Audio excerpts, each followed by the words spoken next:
చేతికొచ్చిన పంటను కన్నీటిలో ముంచావా? ఏమి పాపం చేశామో, ఎవరిని నమ్మి బతకాలో? ఈ రైతు బతుకుకి నువ్వే ఇలా చేస్తే ఎలా బ్రతకాలి ఓ వానదేవుడా?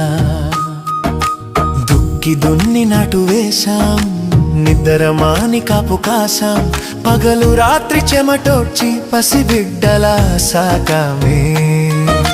పచ్చగా పండింది పొలం చూసి మురిసిపోయాం మనం, కళ్ళం నిండా రాసులు పోసి కలల లోకంలో తేలామే.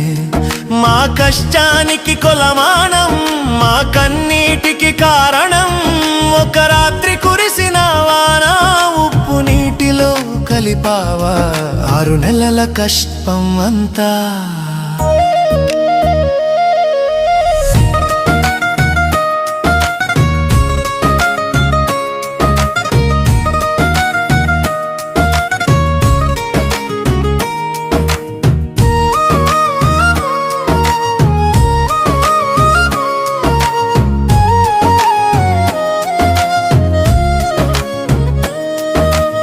వడ్ల రాసి నీట మునిగే గింజ గింజ మొలకెత్తింది, కాయగూర చేలన్నీ కూడా బురదలోన కుప్పకూలే.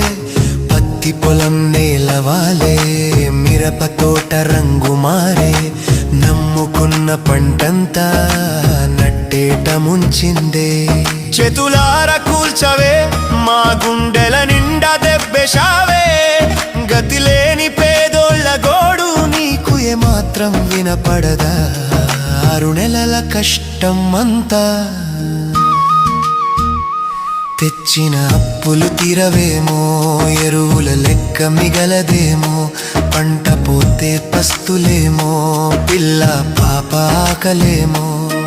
అమ్మలాంటి భూదేవికి ఈ బాధ చెప్పినా ఏం లాభం? ఆకాశం పగిలి కురిసే వర్షానికి మా శాపం. ఈ దుఃఖాన్ని ఎవరి చెప్పాలో, ఈ భారాన్ని మోయడం ఎలాగో? భారతీయులారా, ఈ అన్నదాత గోడు ఒకసారి ఆలోచించండి. 6 నెలల కష్టం అంతా.